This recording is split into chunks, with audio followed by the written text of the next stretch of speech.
Okay.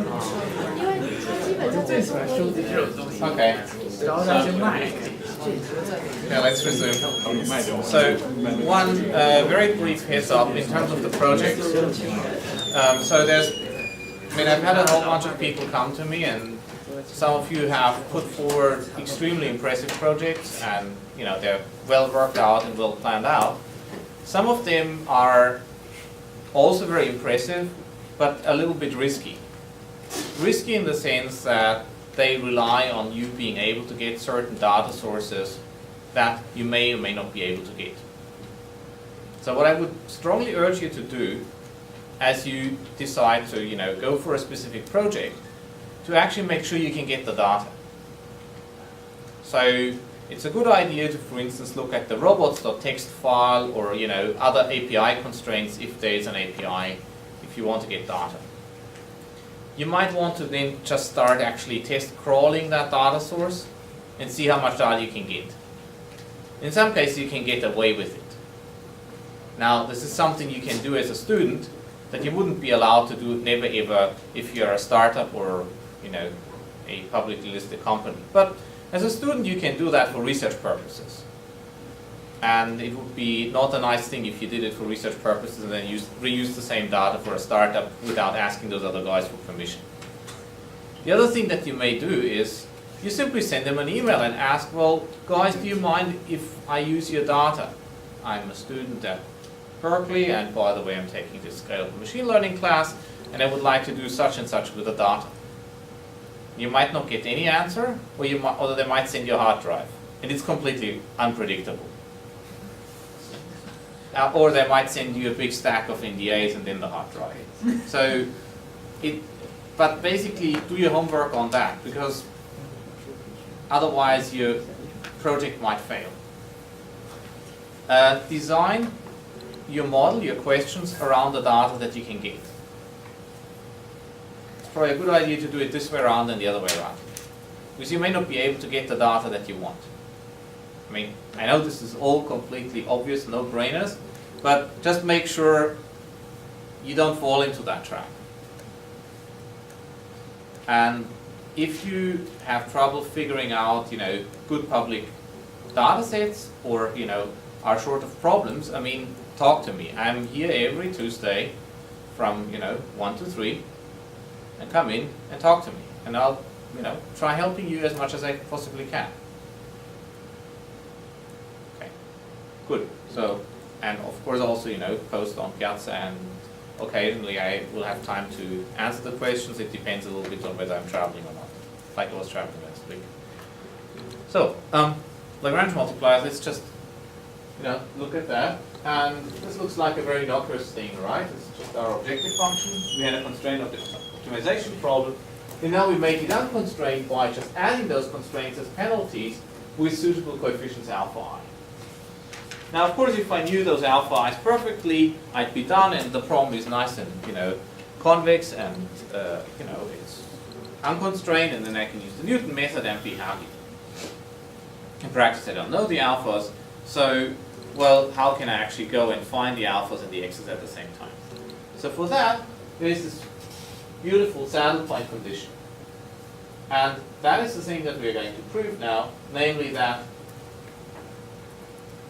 L of x and alpha, so these are the primal, these are called the dual variables, is a saddle point in both alpha from below and in x from above. And in this case, x star, alpha star is the optimal solution. So, let's actually check this. So, from the first inequality, right, we get to see that x star must be feasible. Well, why is that so? Because, well, what we can do is we can just, take the difference for, where we pick as alpha to be all alpha star except for one coordinate. And so what we have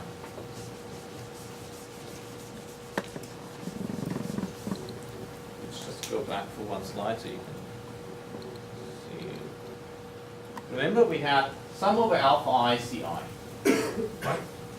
So we have therefore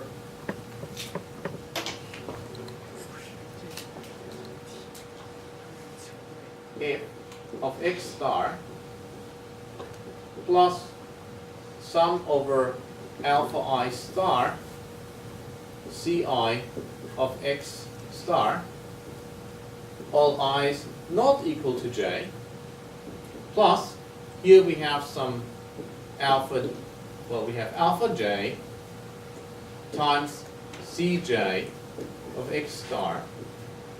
This is less equal than f of x star plus sum over I alpha I star ci of x star. Now if I subtract those from each other, what I get is alpha j minus alpha j star ci of x star is less equal than 0. Now this holds for all j and holds for all alphas. Okay, so therefore I can just make alpha j whatever I want, and I get that ci of x star is less equal than 0. Okay, and well, the alphas of course have to be greater or equal than 0, so I could for instance pick alpha j to be twice alpha j star, and we have it.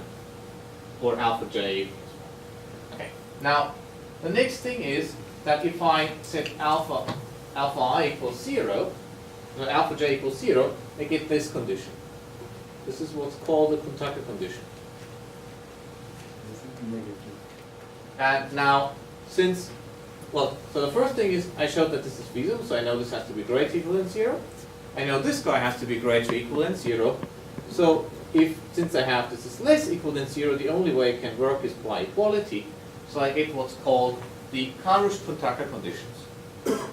This is one of those amazing cases. So Karush was a master's student who in the, I think, late 30s or early 40s proved it in his master's thesis, this condition. And then promptly everybody forgot about them, and then Kunitaka came along in the 50s and we derived them, so sometimes they're just known as the KT or Kuntaka conditions. But actually this master student who afterwards disappeared in obscurity had the stuff almost 20 years before. Except that during the Second World War, I think that's when it happened, nobody cared about optimality constraints. Okay, now by plugging this in, we know that L of x star, alpha star, is f of x star. Because we know that, at optimality, this vanishes. Now, of course, this is less equal than L of x and alpha star. Why? Because, well, we just minimized in x. And, all the other constraints are the same. So, this is fine. Now, since I know that that has to be less equal than 0, and these are all non-negative terms, I get that this is less equal than f of x. So I therefore know that f of x star is optimal. Because I know it satisfies the, it's a feasible point. So it basically satisfies all the constraints. And also it's less equal than all the other points in the domain. So that proves why the Lagrange multiplier method is a useful thing. So it's actually, very simple math if you think about it. Stuff you can put on one slide, but it's extremely powerful. So a lot of theoretical mechanics and so on follow from that. Now, this is, scratching the tip of the iceberg, so to say. You can actually, and you need to worry about all sorts of peculiarities of how your constraints may look like and how they might conspire against you in terms of whether certain whether you can actually do this stuff efficiently. And so it turns out that there are 3 conditions that actually catch a lot of stuff, and they are all, one can show equivalent. And so the supplement that I've handed out, you'll actually see a proof for the equivalence. So let me just walk you through what those conditions mean. So Slater's condition means that the feasible region has a proper interior point. So in other words, there's a point and you can draw a small epsilon ball around it for which the constraints hold. Carlin's condition means that for all combinations of Lagrange multipliers, you can actually find some x such that this condition is satisfied, which you can immediately see if I have such a feasible point, this will always hold, right? So going from Slater's condition to Carlin's condition is easy. And the strict constraint qualification, well, it basically means that there are at least 2 points in my set, and there's also some point in the set for which all those functions Ci are strictly convex. So what you need to basically make sure is that you don't have a constraint set where everything is sits at a corner. Essentially, those are the constraints where you have to do a bit more work, and those 3 make these problems go away, and you can show that they're all equivalent. Now, the nice thing is that if you have those conditions, then the Kuhn-Tucker conditions will give you necessary conditions for, actually sufficient ones for solving an optimization problem. Now, why am I showing you this? Because this is essentially the extension of the first order conditions of minimizing a generic unconstrained convex function. The first order conditions were of the form, well, compute the gradient if the gradient vanishes and the function is not ill-behaved, everything's good. That's exactly what we're using here as well. Except that now I need to deal not just with the derivative, but also with the gradients in suitable ways and the constraints. Okay. So basically what it says is, take the derivative of the Lagrange function with respect to the first argument, so the primal set of variables at optimality, and that needs to vanish. Take the derivative with respect to the dual variables at optimality, and that gives you my constraints, and of course they have to be satisfied. And third, I need to have the vanishing Kuhn-Tucker condition down. So basically, constraint variable, dual variables times constraint need to vanish. And we're actually going to see exactly that effect showing up again in support vector machines, because that will basically tell us that only points that sit at the boundary can ever become support vectors. Now let's just show the low bound. Okay. So f of x minus f of x star. By convexity, I can just do my Taylor expansion, right? There's nothing special happening here. Okay. Now, then, by the saddle point condition that I had before, this has to hold. Right. It's exactly the saddle point condition from before plugged in. Right. We have that. So I can replace this by that. That's exactly what I've done. Now I apply convexity again on the C's, and I get this. And now, of course, by the Kuhn-Tucker conditions, this goes away. So I end up with this. And, of course, then by vanishing Kuhn-Tucker condition gap, it's 2 greater equals to 0. So I'm done. Now, let's have a look at some examples. So linear programs. So these are the things that are called linear programs. I have a linear objective and linear constraints. And in that case, computing the Lagrange function is very simple. Just, take my linear objective, C transpose X, and I add to that, my A transpose X, A times X plus D, less equal than 0, and that. So I can go and compute the optimality conditions. Right. Just take the derivative, so I get A transpose alpha plus C equals 0. Of course, I also get the condition on alpha, d alpha of L of x and alpha. It's just AX plus D less equal than 0. That's what I had before. And this is the contact condition. Now, why is this useful? Because I can now go and take my Lagrange function and get rid of x. Once I've gotten rid of x, I get a maximization problem in alpha. Remember, we had those conditions.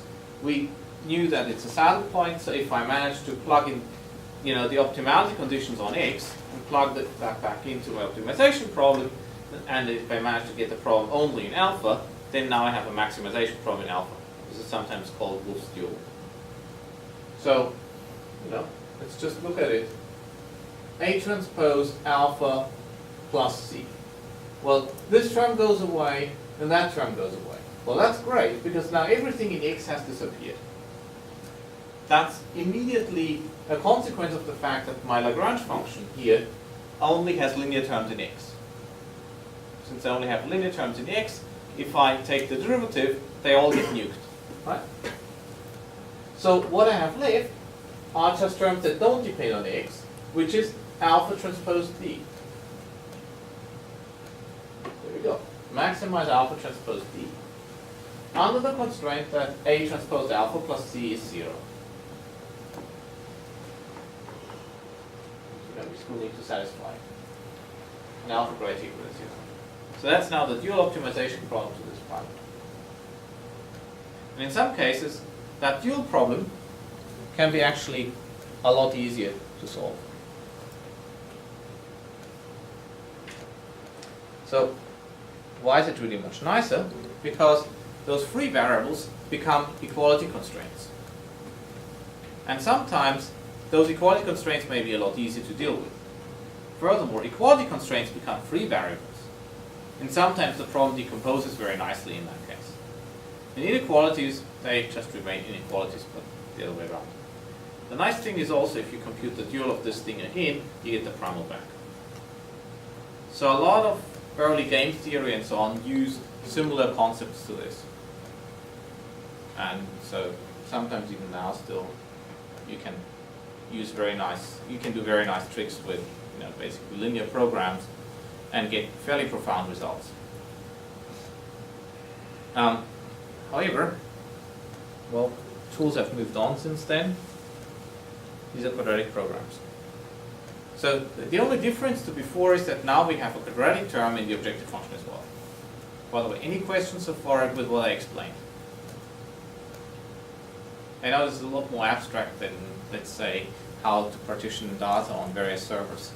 But yeah, these are basically tools we really need to understand to deal with SVMs and a lot of other things, because a lot of optimization is going to happen afterwards. Okay, good. Let's just move on. So again, just very mechanically, we write up the Lagrange function. We compute the derivatives with respect to x and alpha. We get the Kuntaka conditions, and we get those, non-negativity conditions on the field variables. And now we want to plug this back into the objective. And something not so terribly nice is going to happen. Just do that. So let's just write it out. So we have this condition here. Q times x plus a transpose alpha plus c equals 0. Let's just plug it in once, and that already cleans up a lot of terms. It basically gets rid of all the linear terms in x, and we're stuck with another quadratic term here. Right? And now I'm going to plug x back in again. I mean, I could have just solved this equation for x, plugged it in here directly, and gone through a lot more algebra, but I'm just being lazy. That's why I'm using that equation twice. So you solve for x, and you get this beast here. You do a little bit more algebra, and you get this. And this is where the dual of a quadratic program can be a lot simpler. So think of it, let's say Q would be really, really high dimensional, but doesn't have so many constraints. As a matter of fact, for support vector machines, this primal problem may live in an infinite dimensional space. But what happens now is that we might have corresponding constraints which project this entire matrix object now down to a finite dimensional space. That's what happens. So the problem may be vastly simpler in the dual than it was in the primal. It may also be not so nice, but this is really what can make your life a lot easier. So there was a time when you could take a nice convex optimization problem and compute the dual and write a paper about it in the machine learning context. The time was about, that's probably about 10 years ago. Yeah. So, but it was a good time while it lasted. So the point is, you can make your life a lot easier sometimes when you compute the dual, and just like fashions otherwise, there are fashions in machine learning when people are more concerned about the primal or dual version of a problem. So for instance, if you went to John Langford's talk today, it would have been a talk that was essentially only concerned about the primal space, basically about the W, or weight vector notation of the optimization problem. There was a time when people were only concerned about the dual variables and didn't care about the primal. I think now things are going back to the dual. So at least you can design certain update algorithms very, very fast in the dual. Okay, now let's actually have a look at how you solve it. So remember the Newton method, right? In the Newton method, when we try to minimize some problem, we had a function f of x that we wanted to minimize. So we just expanded it by f of x naught plus okay,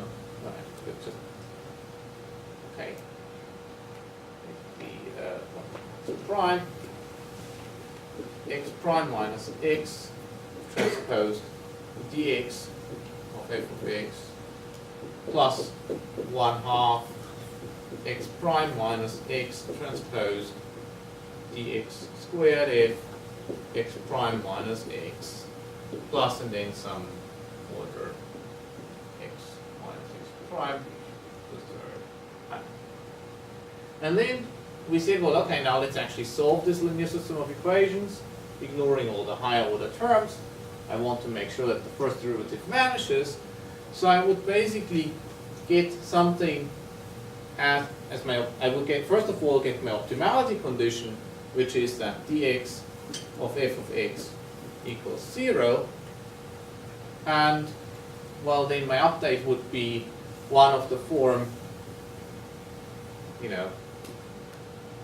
d squared f of x inverse dx f of x. That's my update. Okay. So now we have the same optimization problem but with an equality constraint. I'm doing that as a warm-up to lead you to interior point methods. Because interior point methods are just going to be, that type of problem with an inequality constraint. And if you have a moderately sized convex optimization problem, interior point methods are really good as general purpose solvers. So, we just write out the Lagrange function and we get our optimality conditions. Gradient plus a transpose alpha equals 0, a times x minus b equals 0. Okay, and we want to satisfy these. Doesn't mean, that automatically means that our contact conditions will be satisfied. Now, this is almost like a linear equation, except that here we have a nonlinearity in x. Well, what we can do is we can just Taylor expand. We can just Taylor expand dx of f of x to be this term here. So I basically have the second derivative plus some linear term times some linear term plus some offset. If I do a little bit of algebra, I get this equation here. Second derivative, constraint transpose, constraint 0 times x and alpha is, this, plus some higher order terms. So this is exactly what we did before. Before we said, well, this term needs to vanish, so we expand it accordingly. Except that here, we, do that including constraints. That's really the only difference. And what we get now is a linear system of equations where we have the second derivative of our objective and the constraint matrix coming in. And we need to solve for that. And that gives you the updates. The cool thing is that you don't really need initial feasibility because you're getting feasibility as you keep on iterating. So now the general strategy beyond a constraint Newton method is going to be that we have the primal optimality conditions, so saddle point in X. We have the dual optimality conditions, and we have this vanishing Karash-Kontaka conditions gap. Now, the idea of more or less all those interior point solvers is, you solve these equations repeatedly, and you're improving on how well you satisfy all of them. And you start with points which are always feasible, and I'll show you in a moment how you can get that. Basically, you add slack variables such that it's trivial to find a feasible point, and you make sure you never leave that feasible region. So that's why you don't really need true feasibility, because you can always make things feasible by just making them easy enough. The one problem that arises are those Karash-Kontaka conditions, because they are basically a product between this dual and the some term of the primal variables. What that usually means is you have something that's a times b equals 0. Solving for a or b isn't very easy, so what you do is you don't set it to 0, but you set it to some small number mu. And that's basically what you would do here. You would set it to some small mu. And then you solve that linear system of equations repeatedly. So I don't know whether you want to know all the details of that. Maybe not so many here right now want to hear that, so let's just move on. So we have a lot of work before us. But basically, you go and write out the optimality conditions, you relax the Kontaka conditions, you then Taylor expand them around your current solution, you get the linear system of equations, you solve for that and you iterate. And there's a couple of interior point solvers that do this. So the linear system of equations would look very similar to what you've seen before. This is essentially like your Hessian. These are your constraint matrices. This is some additional diagonal correction term you solve. And you could actually, rather than just quadratic programs, you could solve a lot of other, convex programs with that. There's a lot of software for that. And the good thing is, just like in the Newton method, where you need maybe a dozen, maybe 2 dozen steps, again, here after a dozen, 2 dozen steps, you're basically done. There's a lot of solvers. So basically, a lot of them are free or semi-free, or at least free for academic use, or free after you type your email in, or something strange like that. Essentially what they want to make sure is that everybody can use them, but if a big oil company uses it, they should pay. That's more or less what those interesting constraints and licenses operate around. And they are not easy to parallelize. So let me show you something that's actually very easy to parallelize. And it's, sorry. Just get a rule of thumb here about when to use primal versus dual. So when you have a large list of constraints, you generally go for primal. Correct. Okay, so when do you use primal? Okay, when to use primal or dual? That's actually a very, very good question, and that's usually what you write a paper about, more or less. Okay, that's not the answer you want to hear. The thing is, if the number of variables that you're dealing with is infinite, then you're fairly well advised typically to switch to the dual space, just because you can't solve it in primal then. Or you need to expand in a subspace, so then this almost looks like a variational method in primal that you're getting. Then in some cases, if you have a small number of constraints and a very high dimensional primal variables, then you're still better off solving it in a dual. And we'll actually encounter that very case in a moment now when we look at bundle methods. So bundle methods are a means for finding very efficient, convex solutions, and they're a little bit more clever than just, the gradient descent with line search that I talked about before. So, as in what we talked about last week. Yep. So let me show you a few problems where this occurs, and we're going to deal with a lot of those problems throughout the class. So one thing that we would have already seen before is, for instance, density estimation, right? So in density estimation, we have, our exponential family, this log likelihood term here. Then we have a log prior, and we might want to actually minimize the negative log likelihood minus the, plus the negative log prior. Now equivalently, I could actually go, and write it out as such. Or I might have like a penalized regression problem. You might have seen that. So I have maybe a squared loss which penalizes the deviations between what I observe and my model. Then I have maybe a quadratic penalty on my parameters. So we'll see a lot more of those problems. As a matter of fact, you'll get one of those problems to solve in your homework. But they all have one thing in common. There's a fairly massive data term here that may not even fit onto a single machine. That's very expensive to compute. And it's, convex, but, just fairly general. And then there's a rather simple quadratic term. And the question is, can we actually take advantage of the fact that while this is really expensive, this is fairly cheap? Any questions so far? Okay, good. So, the general form is basically we have some mess in the first term that's really expensive to compute, and a fairly simple function the same. Yep. Can you go back to one slides? Yep. So for the first one is the estimation. So do you suppose that the P is in the exponential family? So in this case, I'm assuming that it's in the exponential family. Yes. Okay. So just to make life really easy for me, I mean, there are lots of other cases where something like that may occur.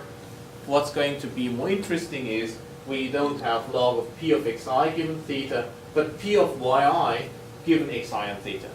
So we have a conditional exponential family model. As a matter of fact, you can actually view this as a special case for squared loss.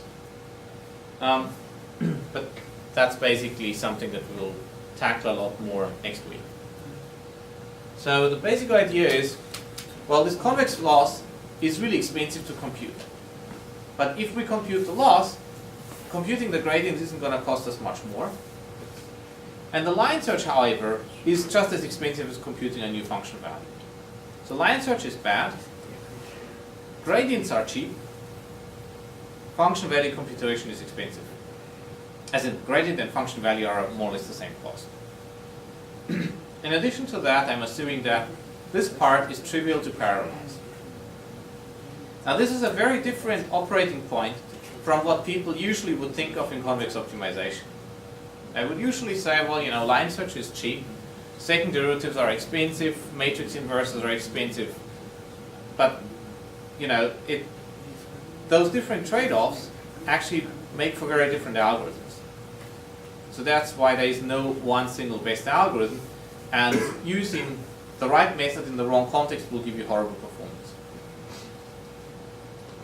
The other thing is this regularizer tends to be fairly cheap to compute.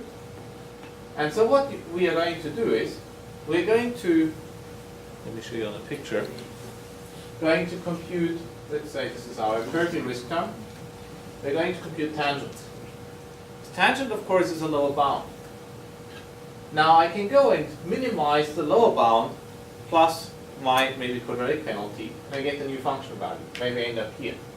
Now I go and compute another lower bound, and the good thing is I don't have to throw the previous lower bound away. I can take the maximum of those two lower bounds, and it's still a lower bound. Okay, so I take the maximum of those, minimize that, and my regularizer, I end up maybe here. I expand here again, and very quickly I'm going to converge to something reasonable. So the trick is really, don't throw away your gradients after one step. Keep on reusing it, because each gradient gives you a bit more information about what your function looks like. And so here's what happens. Just look at the pictures. Okay, so this is the function I want to minimize. So at some point I go and compute, my tangent, and I minimize that plus, my quadratic theta squared, and here's some risk term. Okay, so as said, I end up maybe over here. So what happens now is that since I minimize the lower bound, the minimum that I get out of this is going to be a lower bound on the minimizer of the exact problem, right? So in other words, I get a lower bound on the minimum of my optimization problem. Okay, that's useful. Now I go and compute the function value at this point. I know that the function value, this is not necessarily the optimal solution, so this gives me an upper bound. Now I go and, resolve that problem, I end up maybe here. This gives me another lower bound. I recompute, it gives me another upper bound. And so what you can do is you can empirically observe, even without any convergence proof, I'm going to show you a little bit about the convergence proof, that you're basically getting a sequence of upper and lower bounds that are getting tighter and tighter, which tell you immediately how good your solution is. So regardless of how good you are at actually proving convergence of this algorithm, as you empirically run it, you observe the gap, you can actually show that this amounts to something like a duality gap, that basically this will tell you very easily when to stop your optimization problem. So here's what we have. So for the empirical risk, we basically, these are all our Taylor approximations, and I just take the maximum over there. Now, what I'm going to show you on the whiteboard is that the optimization problem, if I have this, and a quadratic term, will be actually very easy to solve. This is exactly going to be one of those cases where the dual is so much easier than the primal.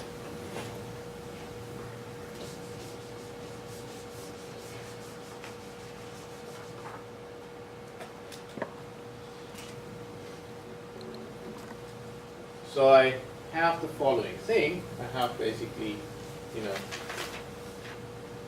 1/2 norm of W squared plus psi. Now the psi has the property that psi is greater or equal than, AI dot W plus B for all I. Not plus BI. Basically, these are my lower bounds. Because each of those lower bounds is a lower bound on my empirically risk term, so therefore the maximum is, and I'm just plugging this in here. So that's my original quadratic program. W may be very high dimensional, but I might only have like 10 or 20 gradients. So can I solve this cheaply, like a 20-dimensional quadratic program? That's exactly what we're going to do now. So, well, let's first write it in the form that we have before. So we just have 0 is greater or equal than this minus psi. Now the Lagrange function becomes L of W psi and alpha is this plus sum over I going from 1 to D alpha I times AI dot W plus BI minus psi. Okay? That's our Lagrange function. Well, now we're almost done. Let's just take the derivative. So dW of L equals W plus sum over I equals 1 up to the alpha I AI. Oh, that's nice, right? So I know exactly already what W needs to look like. So I know that W equals minus the sum. That it follows that W equals minus this. Okay. Now let's take the derivative with respect to psi. Psi of L gives us 1 minus sum over all the alpha i's equals 0. So in other words, it follows that 1 equals the sum over all the alpha i's.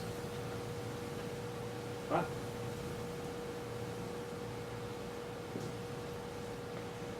Now we can go and plug that back in. So that's one constraint that will survive. That's a way of expressing W. So plugging this constraint in makes that go away and makes this go away. Taking the derivative with respect to W, plugging that back in here, will lead to this term here disappearing, and this becoming a minus. Okay? So by now we have minus 1 over 2 norm of W squared plus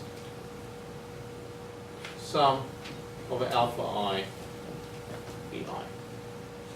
By the way, it's okay to open this bag. Just open the bag right away. I don't know, whoever is doing it, just you can open it, it's fine. Just don't do it over 5 minutes. Okay, so now plugging this back in here is going to be just switch to a different color. We have the minus, so we have minus alpha transposed A transposed A alpha plus, B transposed alpha. So I've just vectorized those terms. So I've just written A equals A1 up to AD, and this B vector is just, sum of it's basically just a vector of all those coefficients.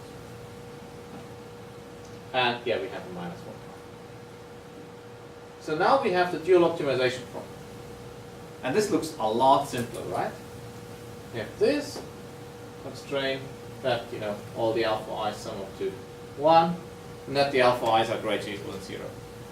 And now, while I might have had a problem in maybe a billion variables before, here I only have to solve a problem in maybe 10, 20 terms. So in other words, your cell phone can easily handle that, but it couldn't handle the other part. And we only really need to store that in the product matrix. So I can even compute that in a distributed form. I never really need to ship all the rest, which makes life very easy. Okay, so that's basically what we had as the optimization problem. Okay. Here we are. That's basically our optimization problem. Now, turns out that actually you could even use this line search trick that I mentioned before once you get this, and if you do clever tricks with a line search and basically use that as a proposal for your update, you can get away with slightly better solutions. Now, why is it really nice to implement? Well, the first thing is that the empirical risk can be written as a sum over many terms, so we can use MapReduce. MapReduce is good if it does the job for you. It's just that it doesn't always do the job. But in this case, we're in good shape. The gradient is a sum over many terms, and the data is actually local. So I can just combine the gradients locally for each machine and then aggregate things. And I'll show you a picture of that. And The other nice thing is that the entire procedure is fairly solver independent. So if I don't like that specific quadratic programming code, I can pick another one. If I don't have a quadratic, but maybe some other penalty in the middle, I can just swap that out. So it becomes very modular. And if I have a new loss function, I don't even need to change my basic optimization strategy. I just compute my gradient a bit different. So this is really, really simple to implement. So here's the picture of what happens. And there are some, nice theoretical guarantees, and you can read them all up in a paper that we wrote. I'm not sure whether you want to, but basically they're as good as you can expect to get. I'm not going to go through the proof very much. I mean, the point is simply at each step you show that the improvement gets smaller depending on the size of the gradient, and then you plug those results back into themselves, and that's what helps you for strong convexity to get the fast rate. That's actually a fairly useful trick, to first bound your gradient, then to show that things converge and to show that your gradient gets smaller. And then to use the fact that if I have a really small gradient, then some other things will be even better behaved.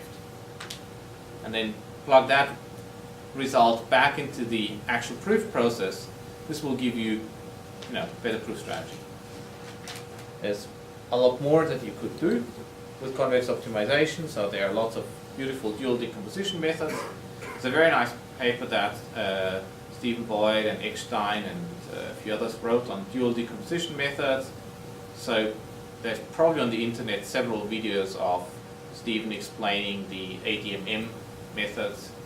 I'm not quite sure what the full acronym is here, but it's basically the dual multiplier method. And it's a very beautiful review paper. You should probably read it. There are some issues in terms of conversion speed with it, but it's a very general method, and in general that's about as good as you can do. Then there's a new class of algorithms which are engineered around what's called a prox operator. Basically what they do is they project into feasible regions and iterate.